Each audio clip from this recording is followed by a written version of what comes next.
name, rename the name on the Zoom. Is it possible for you? Is it okay? Can I do what? If you can rename the name on your Zoom account here. No, she's coming on the telephone, example. not on the Zoom. Right, but it doesn't matter. But on the Zoom, she can change the name. Yeah. Okay, Rename. I will then open my computer and come on Zoom. I'm on the telephone at the moment.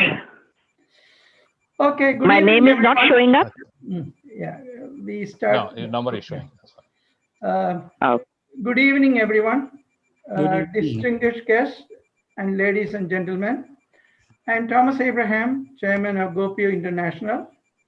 On behalf of GOPIO chapters in the New York area and Indian American Impact Fund, I welcome you to this session, Indian Americans to the state houses in the Northeast United States.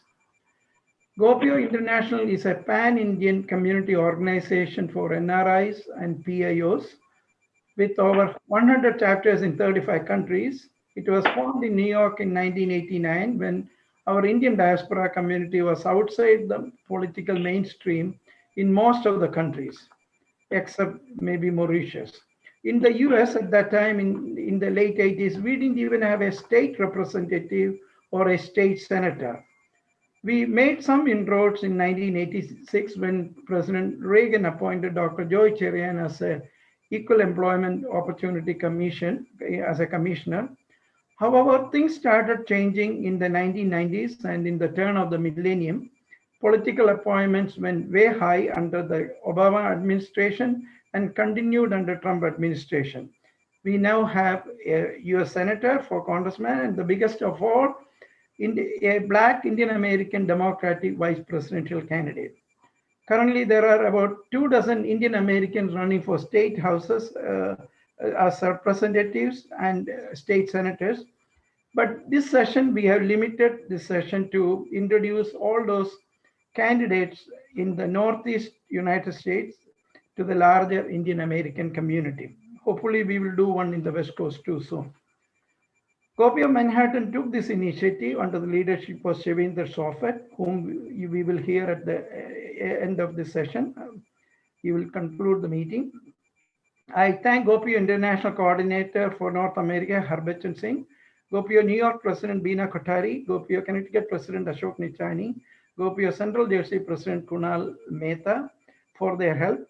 We also have several GOPIO international officials, including Dr. Asha Samant, our international coordinator at large. I thank you all for joining this event, and special thanks to Vijay Garg, Vice President of GOPIO Central Jersey, who is co-hosting and who also runs the Indus TV, through which we are live streaming this event. At this point, it is my great pleasure to present you the moderator for this evening, for this session, Raj Goyle, a two-term Kansas House representative, and currently he is the CEO of Bodhala, and Raj is also co-founder of Indian American Impact Fund. Raj? Good evening. Thank you very much, Dr. Abraham. We're very much honored to be here tonight. We have a great group I can see on Zoom, and we have, I think, counted 10 speakers tonight, so my official role will just be a timekeeper, I think, rather than really a moderator. So it's obviously a very few short days left before the election. So it's we appreciate that everybody coming together. A quick 30 seconds. So as Dr. Abraham mentioned, I was first elected in 2006, which I think was approximately, I know there's a lot of scientists on the call, I think that was 1,000 years ago. So in political cycles, it was 1 billion years ago. But at the time, there were very, very few of us who were elected. I was in India abroad in 1996 because I was an intern at the Democratic Convention. And my mother, who's a physician, my father's a physician, my mother is on the board of GOPIO. She's on this call, so I hope I do well, Mom. They were astounded that I was going to go into law school, or I ended up at Harvard Law School, and they were shocked that I became a politician. But now, of course, that's hardly shocking. It's very mainstream. And I'm very, very proud of that fact. And the new generation of elected officials that we have tonight are fantastic and astounding people. And so we're really, really excited to hear from them. I was a co-founder along with my very distinguished co-founder, Deepak Raj, who unfortunately I think couldn't make it tonight, but he's a philanthropist and businessman out of Princeton, New Jersey. And, you know, we also have the executive director of Impact, Neil Makija. If you could give a wave, Neil. Neil's a phenomenal person in the Democratic Party and also ran for office in 2016. Unfortunately, didn't make it, but I'm sure he'll be back on the ballot again soon. But Indian American Impact was proud to partner with GOPIO tonight because, frankly, when I first ran, I worked for John Podesta in Washington, D.C. I had a fancy Harvard degree, but I didn't know a damn thing about politics if you really thought about it. I could argue with anybody. I knew all the stuff from CNN, but when it came to actually knocking a door, raising a dollar, putting a campaign team together, I didn't know the first thing. And I had to learn it the hard way. And so I was very proud. I won probably the hardest election for Democrats for state house in the entire country in 06. I was in Wichita. I was in the reddest part of the reddest state, and I won a very Republican seat. So Impact is designed to give everybody who now a leg up. There's no reason that you have to start from scratch. You can get campaign plans. You can get connected to donors, community activists. And on this call tonight, we have so many of you who are very engaged in your community, who are showing the way, your power brokers, your elected officials, your candidates, and it's a really awesome site. So I'm very, very proud to be here tonight with GOPIO and also the Impact Project. IAimpact.org is our website. We're poised to do huge things. We have a big summit actually coming up on Saturday, and we are rapidly becoming one of the most important players, you know, from a community organization perspective in national politics. We have a deep relationship with Kamala Harris. And so on. So without further ado, I'm very honored to introduce our next speaker, Gautham Makunda, who I don't have the pleasure of knowing personally, but I've heard of.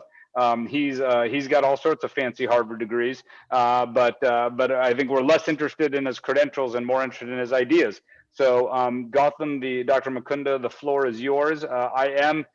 Because I came out of politics, I always hit my time marks. So so if you don't mind, Gautam, we're gonna give you 4 minutes, which is longer than anyone will have tonight, because I want to respect everybody's evening schedule, and the candidates and the politicians are very busy. So we want to make sure that we respect everybody's time. So Dr. Makunda, the floor is yours. Raj, thank you very much. It's a pleasure and an honor to be with all of you today. Raj, I will do my best to fight back against my professorial training and stick to my timestamp as well. I mean, I have to say, just being with you is inspiring, and I want to start by saying that. So in 1919, I did not know the history of Indian Americans in politics until recently, so I thought I'd share a little bit what I've learned with you. Hopefully many of you all know this already, but if you don't, I think you might find it interesting.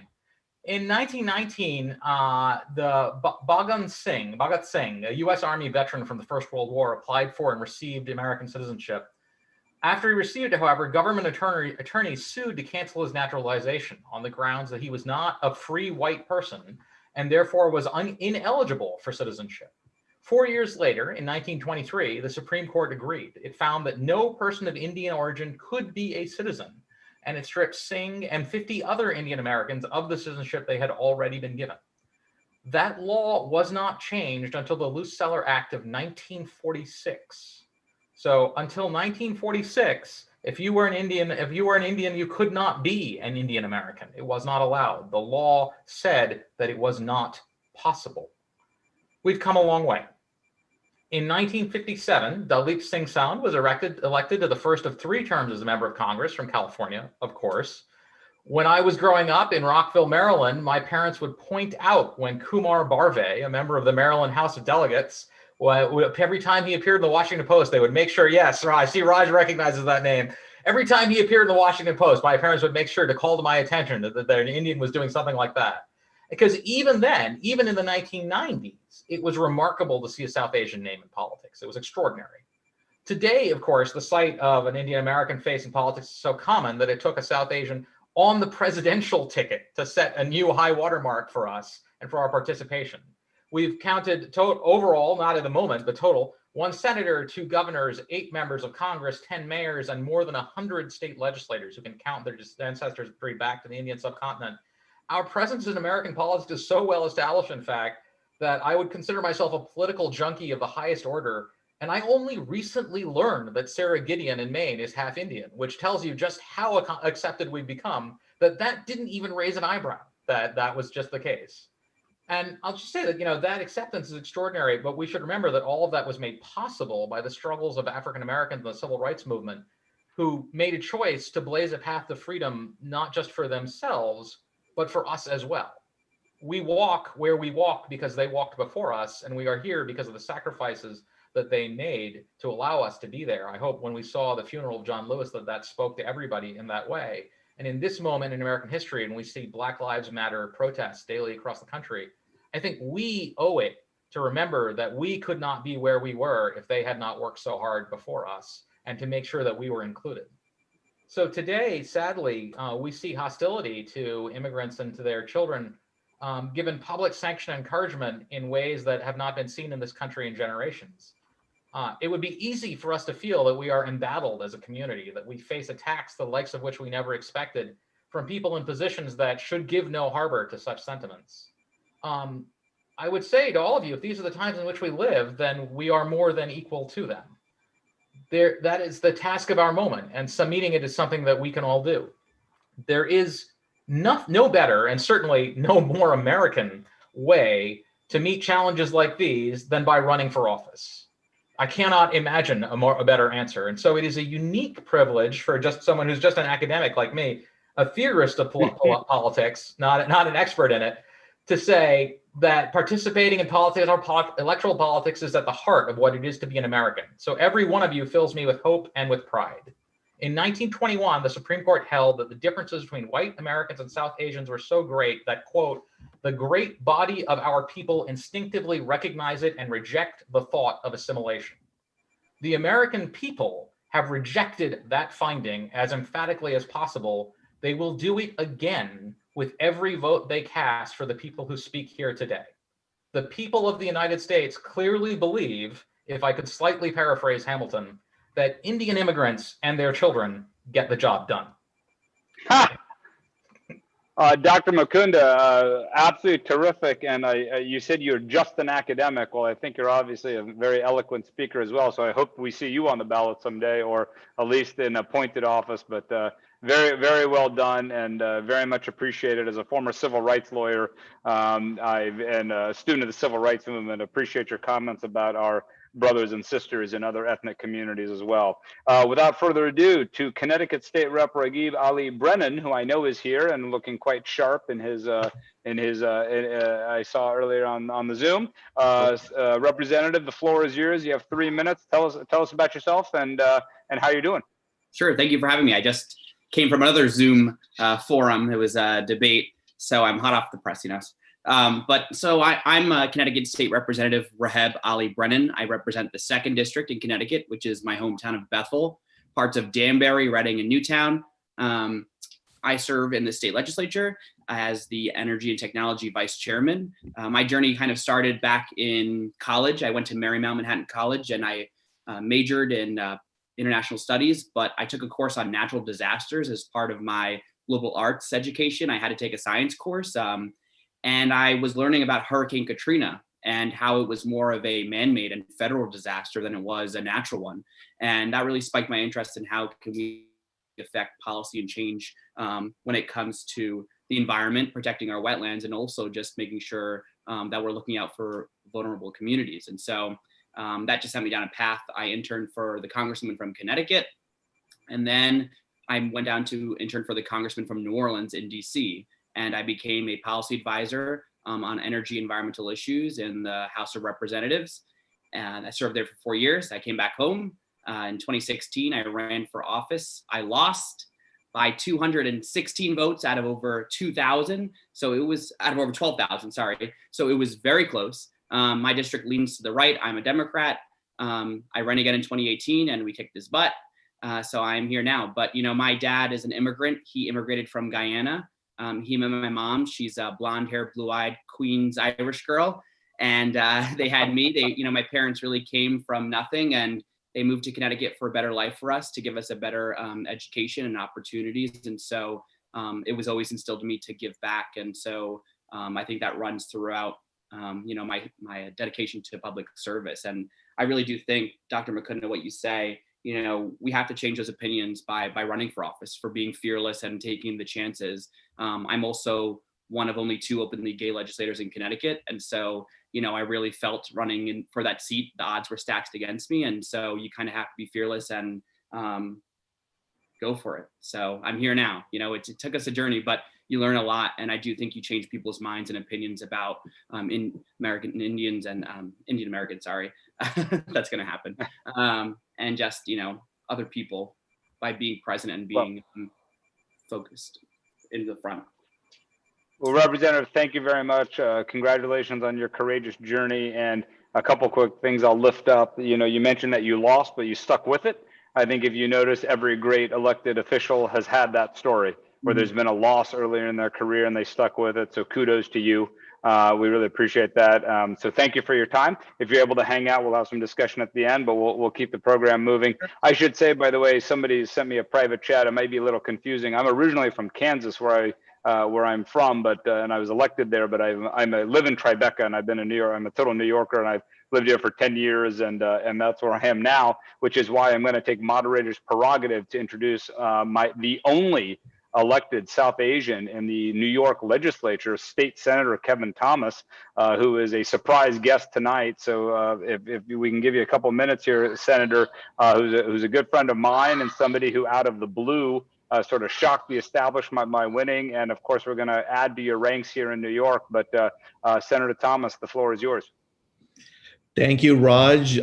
Thank you, GOPIO and Impact, 2 great organizations out there to help the Indian Americans in the political world. I'm Senator Kevin Thomas, and I proudly represent the 6th Senatorial District here in Nassau County. I grew up a child of immigrants who came to America for a better life. Their experience paved a pathway for me to become an attorney where I fought to advance civil rights and protect everyday families from abuse and exploitation by predatory lenders. Throughout my career, I witnessed the rights of hardworking everyday people being stripped away. So when I won in 2018, just like Raj said, I became the first Indian American, first South Asian to be a senator here in New York, unseating an incumbent who was in office for 4 decades. My constituency sought change and they got it. My colleagues and I were able to improve the lives of so many New Yorkers. We passed laws to protect our environment, protect child victims, help our immigrants. We increased funding to our schools.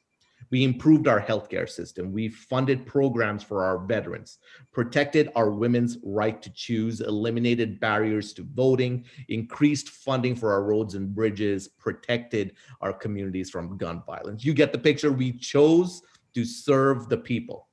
I currently serve as the chairman of the Consumer Protection Committee. I have the immense responsibility to oversee the welfare of 20 million New Yorkers. And that includes legislation to hold social media companies accountable for when they collect and sell our data. But my first responsibility is to you, my neighbors and constituents. In my first term, I brought more funds and resources to our schools, villages, and roads than ever before. And when COVID hit, I fought to get as much testing, PPE, and food distribution as possible to the district. I will continue to work hard to reduce the cost of living while increasing our quality of life. I'm honored to serve in the New York State Senate. And just like in 2018, I need your help because there is national Republican money coming into the district to unseat me. $1.7 million is how much they're spending on attack ads against me over my vote on criminal justice reform. So my campaign needs money. It needs volunteers to phone bank and text, and make sure your friends, family, and neighbors are registered to vote and take them to the polls with you on election day. Thank you so much and help me win this. Thank you. It's terrific, Kevin. And by the way, you hit time 8 seconds early, so that is a true public servant. But we do wish you well. And I can say, as a New Yorker, you're in a tough fight over there. So if people who are on this call and are interested in candidates to support everybody tonight, without a doubt. And you know, Kevin's doing a great job there. Moving on to an old friend of mine. I will say, obviously, this is a bipartisan or nonpartisan organization, both Impact and GOPIO. And everybody tonight but for our next speaker, Niraj Antani is a Democrat, but we're happy to have State Representative Niraj Antani from Ohio, state senator who's also running for the state Senate, and our lone Republican speaker tonight, and somebody who was elected at a very young age, which I'm sure he'll talk about. So Niraj, the floor is yours for 3 minutes. Over to you. And Niraj, unfortunately, you're on mute, and that's actually a drinking game during COVID when you say that you're on mute. So, cheers to you, sir. So go ahead, Niraj. Well, thank you, Raj, and to the GOPIO leadership for having me tonight, and also Raj I met when I was an intern on the Hill, and he was a Kansas state representative, and so great to see you again. My name is Niraj Antani. I've in my third elected term as a state representative in Ohio. I have the privilege of serving as the second Indian American state elected official in Ohio, the first Indian American Republican. You may have known my Indian American predecessor, Jay Goyle, who was in the House before me, and I am now running for the state Senate. I would become the first Indian American state senator in Ohio history, and also, like Raj said, I'm right now one of 3 Indian American Republican elected officials in the country, along with Harry Aurora in Connecticut and Subhi Kumar in Tennessee. And as we know, while our community certainly leans Democratic, it's incredibly important to have support on both sides of the aisle, so that when our community faces issues, we can have advocates both on the Republican side and the Democratic side. And so, I work very hard to work across the aisle on things that we have common, and to advance, our community. Look, my story is just like the story of everyone on this call. My parents immigrated from Gujarat in 1978, became citizens in 1984. My father worked as a computer engineer for 30 years and lived out the American dream. I think that, for our community, the American dream is a very real thing because we've lived it. And so we know that, we must work together to ensure that every American, every Ohioan has the opportunity to achieve their American dream. And for those of us who are on, the younger side of elected office here, we are going to carry the torch. Those of you who, were the immigrant generation, blaze the trail to do what we are able to do. And we only stand on your shoulders. And it's our job to, carry on the Indian American values, the Hindu values that you all instilled on us into the future. And so it's truly an honor. GOPIO is a great organization. Thank you for all you have done for our community. I'll drop my contact info in the chat, and anything I can do for you in Ohio or elsewhere, please do let me know. Thank you. Niraj, thank you. And I have to say, for all the, we have a great crowd of 60 people. This is the first time 3 elected officials in a row, we've all hit our time mark. So there's no Indian Standard Time tonight. Something's going on here. It's a space-time continuum disruption. I need to ask, I just wanted to give a quick shout out. I just noticed that my co-founder of Indian Impact, Deepak Raj from Princeton, is here. So he's obviously great to have you, Deepak. And we appreciate your time. Do I see Jeremy Cooney in the house? If so, oh, there you are, Jeremy. So let me quickly say Jeremy Cooney is a longtime friend, and he is a terrific public servant. He'll tell you his story, but he's worked with state government. He ran a valiant race last time. He's going to get over the top this time, and we'll be proud to add to the South Asian caucus up in Albany will hopefully improve. So soon to be Senator Cooney, you have 3 minutes. Well, thank you, Raj. It's good to see everyone here. I see lots of friends, and I want to, of course, give special thanks to Kevin Thomas. He and I first met in 2017 when we were both running for the state Senate. And I'm so proud that he blazed the trail for myself, but for so many other South Asians in New York. And I hope to make him proud and join him in the state Senate in just a few short weeks away. I'm Jeremy Cooney. Despite my Irish name, I am from India. I was adopted at a very young age. I was born in an orphanage in Kolkata. I'm Bengali. and raised here in upstate New York in Rochester, Kodak Town, and had a great opportunity to, as Raj noted, work for a number of elected officials. I've worked for members of Congress. I've worked for 2 governors here in New York, Governor Patterson and Governor Cuomo, and then recently served as the chief of staff for the city of Rochester. The mayor of Rochester and I both went to law school, so I'm a lawyer by training. But my commitment is to give back to the community that helped raise me. Like so many other public servants on this call tonight, it's about serving others and giving back. You know, I'm so grateful for the opportunity to be in this great country. I'm so dismayed by what I see on the federal side right now. And I always tell folks here in Rochester, we can't control the politics of Washington, D.C., but what we can do is we can stand up for the rights of New Yorkers. And we can make sure that we are representing a diverse and inclusive community. I am running a campaign that has been nonstop for 3 years. We are ahead in the polls. Things are looking really, really good. This is an opportunity to break barriers. There's never been a South Asian, let alone an Asian, ever elected to state office from upstate New York, outside of New York City.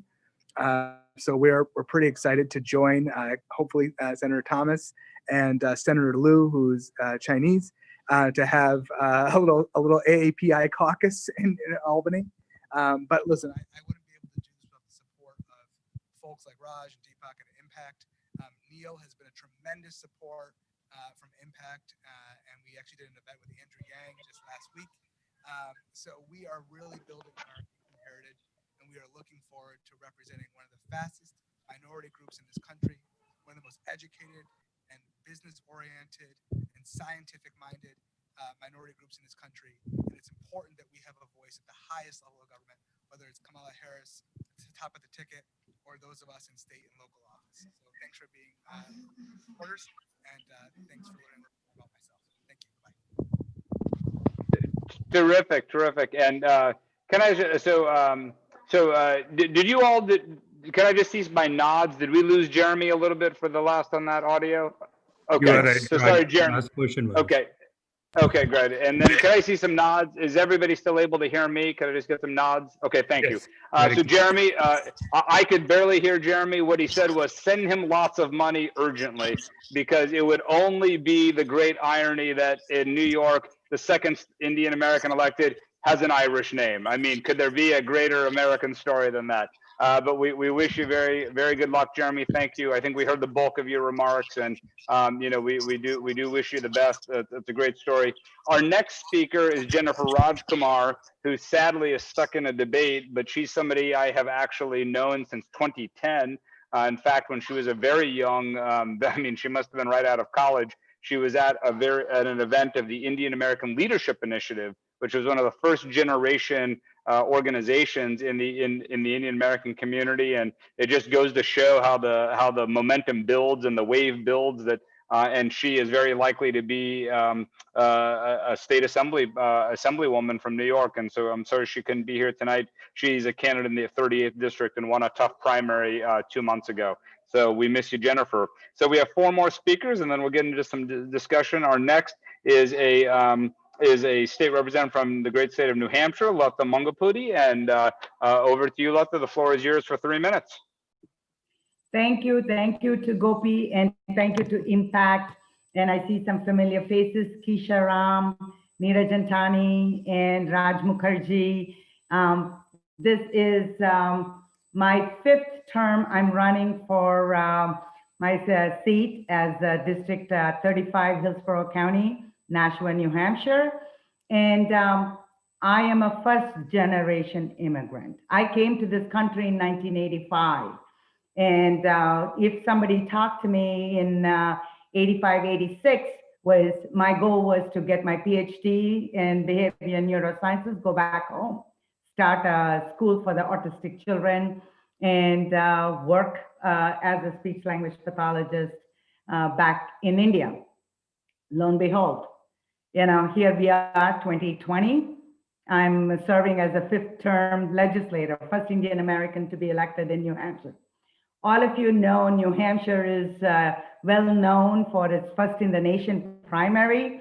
So my career in politics started as a PTO mom, PTO president, and then got elected to school board. And I realized how important it is to be at the policymaking table to advocate. And advocacy is a big core of who I am. And my father was a Gandhian follower. He was a satyagrahi. He would say, if you see something injustice happening around, it's not about your comfort. You got to speak up, stand up.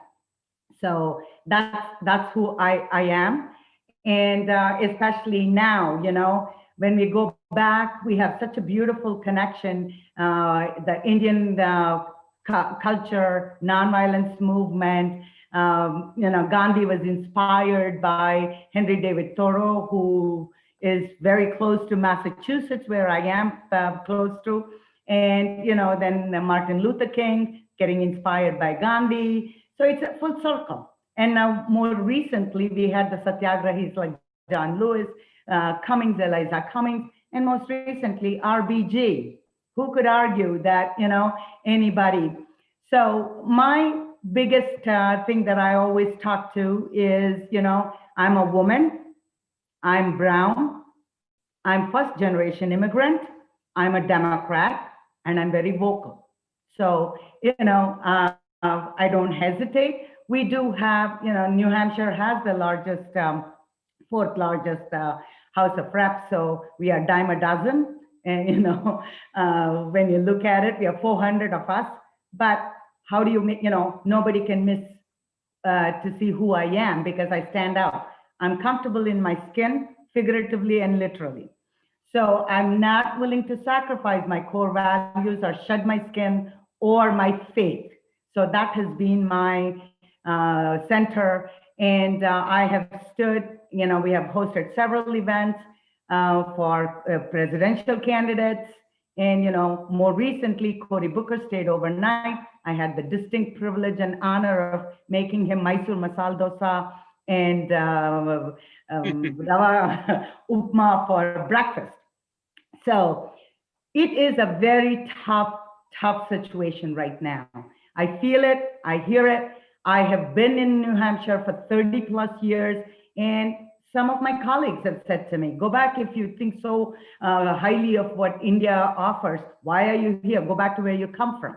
I've also spoken on the well in terms of you know, repeal of death penalty, resolution against racism and bigotry. And so, you know, we have to be who we are. We have to believe in core values. And my goal is, what do we say to my children? What will my children tell my grandchildren, great-grandchildren? When we were going through tough, challenging times, your grandmother just sat and said nothing, or, you know, we were comfortable for ourselves. So that's the key thing. So it's the lifetime, and I had the distinct honor of introducing Kamala Harris in New Hampshire. So I thank you, and COVID times are tough, and I want to see more of people who look like me to be in different states, and let's work together, shine the bright light, be the bright star. Wow. Thank you, and namaste. Thank you, Representative. That was absolutely terrific. You know, Deepak, Raj just texted me saying how inspiring it is to see all these people in public service, and I have to say, I echo those sentiments. Shivender, thanks for what you're putting in the chat. And one quick reminder: we have 3 more speakers. Also, if you have any questions, because I'm such a stern timekeeper, we're actually running ahead of time, so we'll have time for discussion so that we can get you out of here by 8:30 p.m. Eastern. So if you have any questions for once the speeches are done, please put them in the chat. Next speaker is a wonderful candidate for state senate in New Jersey. New Jersey, I think, has approximately 99.3% Indians at this point. That's a joke, but obviously New Jersey is a terrific state for the community with an incredible history and incredible future. So Rupande Mehta, the floor is yours for 3 minutes. Thank you so much. I want to thank you, Raj, and the folks who've put together this event, Impact, Deepak Raj, Neil Makija. Thank you so much for having me. Good evening, everybody. My name is Rupande Mehta, and I am running to serve in the New Jersey State Senate. I have spent the past several years reaching out to voters in my community and hearing what they have to say, and it is very clear that this district, my district, District 25, is ready for a new leader, a leader who shares our values, who will go to Trenton to fight for us and not come back empty-handed. We're at a point in time where the state of our democracy is under attack. We need strong progressive leadership that will fight for everyday families and protect our values. This is the year we finally defeat the political machine in this district. My story is a story of dreams. Born and raised in Mumbai, India, I came to the United States in 2002 in search for a better life.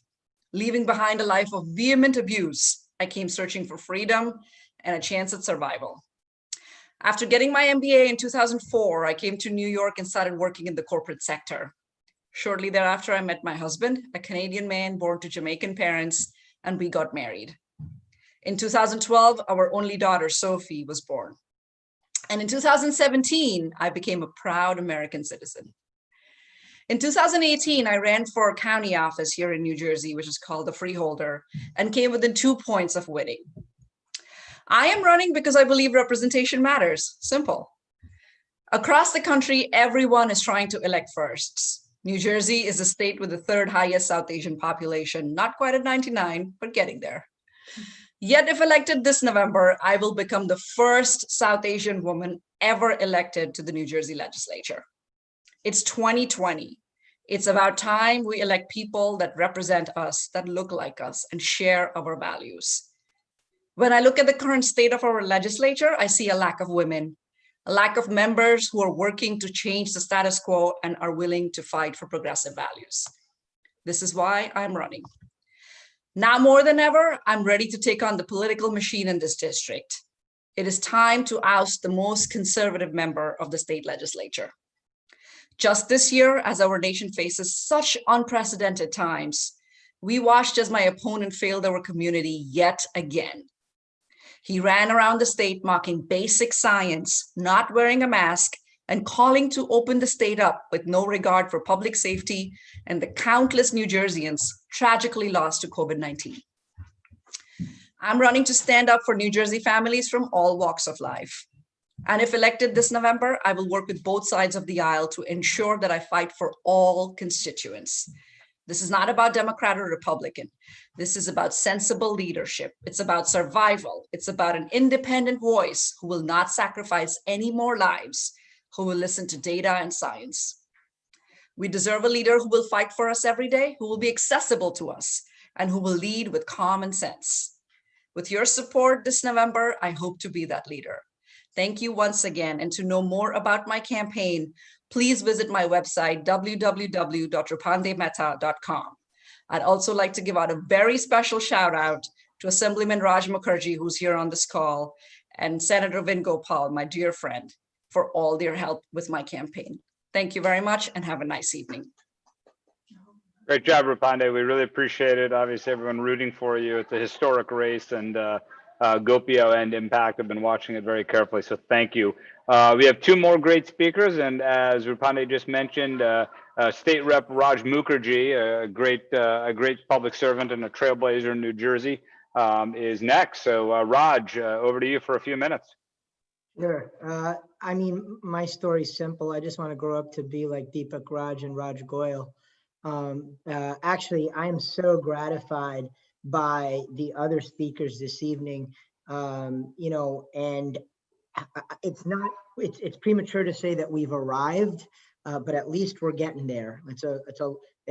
We've come a long way since that case that denied us the rights to be citizens of our adopted homeland, and since Dilip Sound was elected to Congress, and there was a half century before the next Indian American got elected to Congress. 30 seconds about me, since that was a solicited requirement. I'm a lawyer by training. I enlisted in the Marine Corps 2 weeks after the September 11th attacks. served as a reservist in military intelligence, got out as a sergeant. My foray into public service began as chairman of my public housing authority, the Jersey City Housing Authority, and then I served as deputy mayor. Went to grad school at Penn at night while I was working, and then law school at night after that. And I'm serving in my 4th term in the legislature. I was majority whip in the last term, deputy speaker pro tem this term. I am not going to ask you for money because I'm not on the ballot next month. I was reelected last year and I'm not up again till next year. So I would ask you to support all of these deserving candidates up here this evening. If you have a New Jersey allocation, send it to Rupande. Just because, as Pericles counseled us, just because you don't take an interest in politics doesn't mean politics won't take an interest in you. And for our diaspora community, for the Indian American immigrant community, for all of the things that matter to our families, the values that were instilled in us by 1st-generation immigrants, like my dear friend, the state representative from New Hampshire, Lataji. We're just shy of 1.5 million Indian American voters across 8 swing states. 3 states swung the last electoral college, and all 3 by less than a single percentage point. So our community's vote matters, and making sure our friends and our family and our neighbors know that matters. So just thank you for being here, for participating, for making me so proud to be a brown hyphenated American, Indian American, and hope to see you all soon. Terrific, Raj. Well, thank you very, very much, and very eloquent words. And last but certainly not least, my old friend Keisha Ram from Vermont has got an extraordinary public service story that is really, in a way, just beginning, but she's already a trailblazer in many ways. So, Keisha, over to you. Thanks so much, Raj. And I want to thank Dr. Abraham as well. I believe he was going to have a small gathering for me in March while I was on my way back from India. And I did make it to India, and yet we definitely canceled everything else after that, given the state of affairs in this country. For those of you who may not know me, I am in Vermont. You have a Vermonter in the land of maple syrup and Ben & Jerry's and more cows than people. You actually have an Indian American, and it took me a while to find this community, but it really found me. And I think of people like Lata, who's been an incredible mentor. I just got engaged after I won my primary to become the first woman of color in the state Senate in Vermont.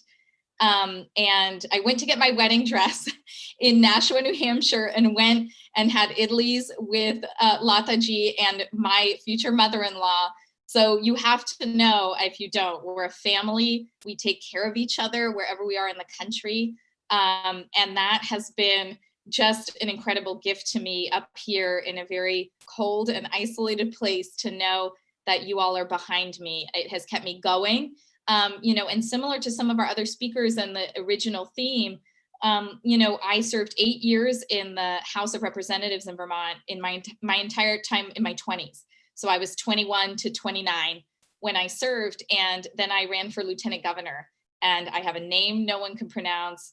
Punjabi, Jewish American, grew up in an Irish pub in Los Angeles, and, got a great showing for being such an unlikely candidate, left politics for 4 years and came back, and have just had such a resounding victory in a 13-way primary for 6 seats, coming in second, solidifying my place in Vermont politics. And that's really thanks to all of you. So I just am incredibly grateful. I'll leave my website so you can learn more, and I'd love to stay in touch, because there are about 300 to 500 Indian American families in Vermont. So, we're here. We want to connect with all of you, and we hope you'll come visit us. As a Punjabi, sometimes my family says that this area looks like Kashmir to them. So I found my home up here in Northern New England, and, please come visit anytime. I'll be happy to show you around. Thanks so much. Well, thank you very, very much. That was absolutely terrific. And as a fellow Punjabi, that is obviously absolutely terrific. So I will note we are at 8:17, so we have a good 15 minutes. And, there's been a couple questions in the chat room. And since since our Vermonter was patient and had to go last, I'm actually going to call on you first and ask maybe for a couple comments. One question was sort of what outreach has been. I think maybe the spirit of the question was, can you maybe describe how the outreach you did in the community that probably enabled you to be a public servant? In your case, I know that you were elected at a very young age. So maybe you could just give us, 30 seconds about sort of what your path was to being in public service. And then also there was a question about kind of what folks on this call and what GOPIO and Impact can do to help. So we'll start with you, Keisha, and then we'll anybody else on our panel who wants to jump in, just put it in the chat and I'll call on you. So go ahead, over to you. I appreciate that, Raj. It's like when you start the vote at the letter Z, because usually it starts at the letter A. So much appreciated. When I started, when I was 21, I think I remembered two things. We like math in India. And, there were two very important things: that when you knock on someone's door, they remember 70% of what they say to you and only 30% of what you say to them. So listen and pay attention to the name of their dog or what grade their child is in school, and follow up. And that will earn you lots of votes. I challenged incumbents when I was 21, who were much older than me, and I won by the largest margin of any challenger in the state. I doubled their vote count. So that helped me. The other thing I remembered that was math is that 90% of what you communicate is body language. So wear the same color as your campaign sign, show up with a smile on your face. I actually look dressed down compared to all of you, but in Vermont, this is like very dressed up. So, just sort of work to fit in and make people feel comfortable. And I think I would just add, in the pandemic, this year, having such a resounding victory, we had a friend in Tamil Nadu make campaign masks and hats. I should have brought them on screen with me, but everybody loves the Indian cotton. They love the look and feel of these garments. We paid them, obviously, for this work because you can't get a donation internationally, but it was really nice to have a piece of India that's now sort of floating everywhere in Vermont. And I highly recommend that to candidates who campaigned in the pandemic. Absolutely terrific. I said it before, but I have never seen a group of politicians hit their time mark so perfectly. I think this is a generational change that's happening, because when I was coming up, I mean, it would have been, we would have to shoot somebody to get them to stop talking. So this is, and everything very, very eloquent. Just going around the horn here, Lotta, do you have a quick, again, you already talked about it, but please keep it to 30 seconds, just about your path to kind of, maybe I could change the question a bit, like, what was the spark? I know for my life, I remember when I was like, maybe I could be the politician. I was certainly a confident guy, but it still took me a long time to think that I could be the elected. Can you just give 30 seconds on your moment like that? It's a woman needs to be asked, because that's what I've learned, that you don't trust your own skills. And I had very good friends, and like I said, I grew up as a for a satyagrahi as a father.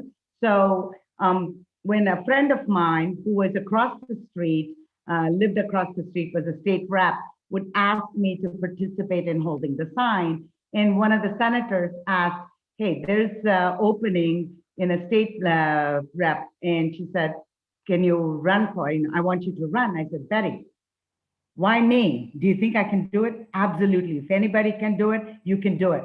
Sure. I didn't look back. So somebody asking me to be, and for me, it was believing that a first generation immigrant do it, somebody asking me to run for an office and serve. And for me, that was an opportunity to serve my community. So, that's his history, like they say, right? So that was somebody asking, and being involved in this process. Absolutely. It's very important. Terrific. There's a lot of sociological research that supports what you just said. That's really a tremendous story. So just and then we'll go to Niraj. We're going to do reverse order. Quick story about what was your spark? When did you emotionally even know, hey, I could put my name on the ballot? Can you hear me, Raj? Can you hear me? Yeah, we got you, Niraj. Go ahead. Well, yeah, great. Thank you, Raj, and great question. I have been interested in politics, pretty much since I was in high school. I interned for, my congressman on the Hill and also in the district, and worked on, different campaigns. And it's, for me, very simple. politics reaches every segment of our life, and we have to be at the decision-making table, and otherwise our voices will not be heard. My first political memory was in 2000 when I was 9 years old, watching Bush v. Gore and the hanging Chad and all of that. And I remember, just having a great passion for politics ever since then. And that led to me being elected when I was 23 to the State House. Remarkable at age 23. My gosh, I was I don't know if I knew how to wipe my nose at 23. So that's amazing. Raghib, if we could, I'm sorry, I should say representative. If what was your spark? You already spoke about it, but particularly given you're an unlikely elected. When did you believe you could be elected? So I worked in Congress, and the person who held the seat was running for U.S. Senate. So he vacated the seat that I'm in now. And I saw an opportunity, and, I had worked for members who had always inspired me and lifted me up and said, you can do anything. And, I talked to my dad and I said, hey, Dad, can I come back home? And he was like, what? No, you can't. But no, he was happy to have me back. He won't admit that. He said, if this is what you want to do, take the opportunity. And so I came back home, and before that, though, I had worked, I ran for local office, like a couple of years before I moved to DC. I was in the local area. And so I think encouraging people to run for local boards about issues they care about, that can help elevate your name. I think, joining local boards, organizations, things you care about, it really is the genuineness that comes through. Like, you can talk, and I feel like people shouldn't be afraid to talk about what they care about, because it comes through, your passion comes through, and people like that, instead of it just being. And if I could, Raghib, since you mentioned as part of your story, you're obviously in a rare cohort of members of not only elected South Asians who are in the LGBT community. Would you like to speak for a few more seconds about that? Sure. Obviously, I just feel the weight of that. Obviously, I don't want to run as the gay candidate. I'm not. I'm a candidate and a person who happens to be gay. And so the thing is, though, I can't be shy of that. I have to make sure that I highlight those issues and those voices. And that's what's important. Even as an Indian American, it's our job to highlight who we are, our stories, and people like us within our states. So I just have more work to do, but no, I'm happy to do it. And I do have to jump off, but I'm going to put my email in the chat. If anyone feels, has a question or any other thing, I would be happy to chat with everybody. And I do appreciate the opportunity, and happy to do more of these and just talk about, what it's terrific. Like. Thank you very, very much, Raghib. So we've got 5 minutes left, which is just the perfect amount of time. So I'm going to actually, before we have GOPIO wrap up, we're going to throw it just to Neil Makija, the Executive Director of Impact, not to talk about Impact so much, but to really talk about the trends, because we have an enormous data set that we have in terms of all of the candidates and so on. So Neil, a minute over to you in terms of what are you seeing in terms of the candidates and what are you seeing in the election trend? Thanks, Raj. It's great to see everybody. I'm on the phones pretty much every day for someone or another, either on this call or another candidate who's running. There are about 70 people running on different levels this cycle.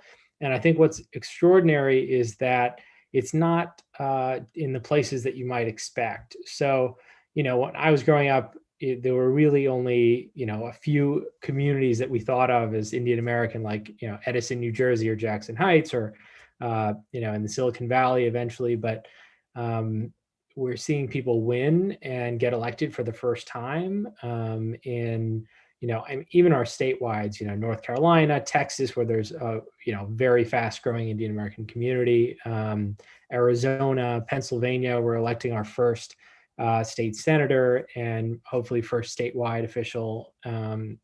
There's basically still a moment where I think we just haven't reached any, we're nowhere near the ceiling yet. We're still in first in all of these places. And I feel the same way about our organization in that, and events like this, and that we're bringing people together, and we're having these conversations, but it's still very much at an early stage, and very thrilled and excited about where we're going to be even just next year after we, add 50% more representation in Congress, have more statewide electeds, have potential people who then run for higher office from there, and of course have the Vice President of the United States. So there's a lot to be excited about after 2020. Absolutely terrific. And on a really important note, Neil is recently engaged. So, when we really think about the issues that affect our community, that's the big one. So before we have Gopio wrap it up, I'd love to have my dear friend and our esteemed co-founder of the Impact Project, Deepak Raj, who's not only spends a lot of time on Impact, but really one of the great philanthropists within the Indian American community. So Deepak, over to you. Yeah, thank you very much, Raj, Neil, Tom, and the whole group here. I tell you, I will talk half a minute about Impact. Raj and I co-founded Impact 3 or 4 years ago, and it was a very simple, single mission, which is to get more of our community interested in public service and get them elected to public office. And I tell you, one of the joys that I have personally here is to meet all of you. I know some of you already, but I'm just so impressed by the quality of all of you, the commitment you made to public service, the quality of our young men and women who are fighting for public office. And it gives me a great deal of hope on what's possible for our community on a long-term basis. So thank you very much for all that you are doing. We are here, by the way, there have been a lot of fits and starts in organizations like Impact in the past. I would just like to mention to you that we are here for the duration. We have made a personal commitment to do what it takes. Neil has been an incredible executive director for Impact. We have built out the staff, and we are here for the long runway, I think, for the next many, many years. So go ahead, fight the good fight, and remember that we have your back. And we will do whatever we can possible to help you as you go forward. So thank you for tonight, and look forward to working with you and meeting some of you at the summit in a couple of days. Yes, thank you very, very much, Deepak. And I first met Deepak when I was running for Congress in 2010, and without ever really knowing me, he wrote me a max contribution. And Deepak was a real pioneer in doing that, and we very much appreciate it. And yes, we do have the Indian American Summit coming up, and Neil just put that in the chat room. I'm going to let Gopio, of course, close it out. But before I turn it over to Shivendra, I think we should all stop and give a physical round of applause to Dr. Thomas Abraham and Shivendra Sofit, who did all the hard work that goes into this. I had the easy part, which is I got to show up and talk, which my wife will tell you I can do incessantly. But the real hard work is all of that grunt work, which they have to contact everybody, send the emails, and that really, Gopio is doing that Herculean work. My mom told me about the work they're doing with soup kitchens and the people who are hungry in New York City. So it's a real marvel. So Dr. Abraham, thank you. You of course you have a day job. We're very honored for your work and your service. And then before Shivendra is going to close this out, I just have to tell one very quick personal story, which is I met Shivendra because my father is 86 years old now, lives in New York City, and Shivendra took care of my dad for a day because my dad happens to be a vegan. And Shivendra picked up my father, took him out to Long Island, took him to a conference, and brought him home. So in the hierarchy in the Goyle family, Shivendra lives at the highest order because he took good care of my dad, and that's the kind of person he is. His son is a phenomenal graduate of Stuyvesant, or a student at Stuyvesant, who's going to do great things in public service. So Shivendra, over to you to close us out.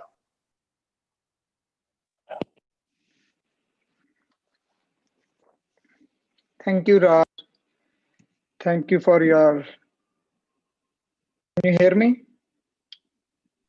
Yes, we've got you. Yep, we got you. Go ahead. Okay. Yeah, thank you, Raj. Thank you for the generous words. I did nothing. It is just your generosity. Not taking a lot of time for everyone. I really like to thank on behalf of GOPIO as well as India Impact Fund to all of the people who have come today to join us, all the speakers. I will especially thank first Raj to take time for us and Deepak Raj and Neil to join us from India Impact Fund. And Dr. Gautham Makunda, he spoke about the history, and if we haven't read his book, everybody should read his book, Indispensable, When Leaders Really Matter. And he's writing another book on the same topic, how the president elections are impacted. I'm waiting for that. I have asked him to send me a first preview copy. So we are waiting on that. Two candidates, before I thank all the speakers, two candidates who couldn't join were Jennifer Raj Kumar and Harry Arora because they were stuck in debates tonight. But I really thank from Connecticut State Rep Raghib, and from Ohio Niraj, and Kevin Thomas from New York, and Lataji, who is like an elder sister, and then Jeremy Cooney. We wish you all the luck in Rochester, and Rupande, you will do good in New Jersey. Raj is helping you, we know that. And Kesharam, you come from such a great family of Sir Gangaram, which in the northern India, everybody knows your great-great-grandfather. So you will do great. Win Vermont in the Punjabi style, take it over as soon. I will also like to recognize few of our GOPIO people representatives. Apart from my teams in the Manhattan team, we have all our team involved, so I will not take the names to take a lot of time, but thank you all for putting all the work together, because it is only possible due to that. Dr. Thomas has done a lot of grunt work.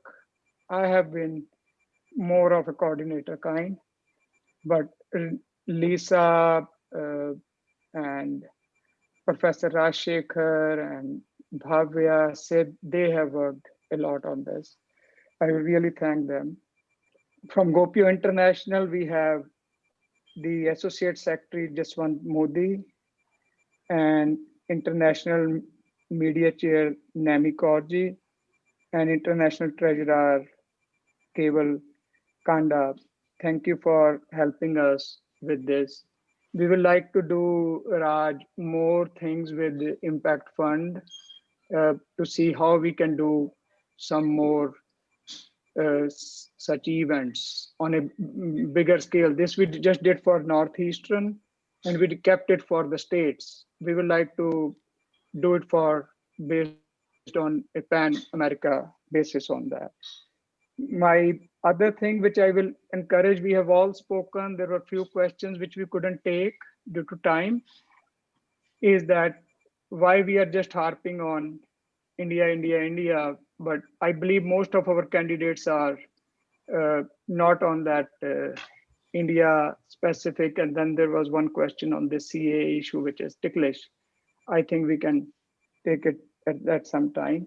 But in these last 3 weeks, the only thing we can do for these candidates is whosoever needs a financial help, which Impact Fund is already doing. So we can either help Impact Fund with that, or we can help the candidate directly. That's one. And more important than as we say in India, here there are dollars, but in India we say it is note and vote. Both are required. But in the last weeks, more than notes, votes are required. So please go ahead, vote. Even when we don't have the Indian candidates in those areas, please go and vote. Every vote counts. Don't think that, okay, this candidate is already won, we don't have to vote. No, go vote. This is our right, and we should all vote. And we should be involved with every level of politics.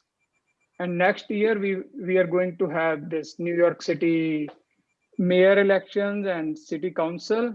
And we have candidates already lined up, Indian candidates, and we will be helping them out, and we will be doing similar event for them also with Impact, most likely. And we have one candidate, Neeta Jain, already confirmed. She is already running. We have few more which are in process, so we will know all the details in next few weeks. So thank you all for joining, not taking a lot of time. We are, Raj, by your standard, we are a few minutes late. But I think by Indian standards, we are Oh, absolutely. We are ahead of time. We are, I think, half an hour ahead of time, right? I mean, look, 8:38 p.m. I thought we were going to end this at about 11:30, and then the food would come out. So I think we're in terrific shape. So I just wanted to actually a little bit interrupt to thank Shavinder yet again, and Gopio, Dr. Thomas, absolutely terrific work. I think there was a lot of great comments in the chat there, and really we've got we've got 3 weeks to go. Last word I'll say, Dr. Mukunda from Harvard, absolutely terrific comments, 8 amazing candidates / elected officials. Let's go win this in November, and we'll come back when we do this again. There will be double the people and triple the crowd, and the year after that, it'll keep compounding. So have a great night, everybody. Thank you, Gopio. Thank you, Impact. Take care. Thank you, Raj. I just wanted to mention, this is going to be, it's already live streaming. And we will have, I want to thank the Indus TV for being the host as well as doing the live streaming. And we will send the whole proceedings by a link to everybody. Thank you. Good night, everybody. Good night. Thank you. Good night. Good night. Good night. Thank you, Wonderful everyone. job. Good night. Good night. Bye-bye. Thank you, Vijay.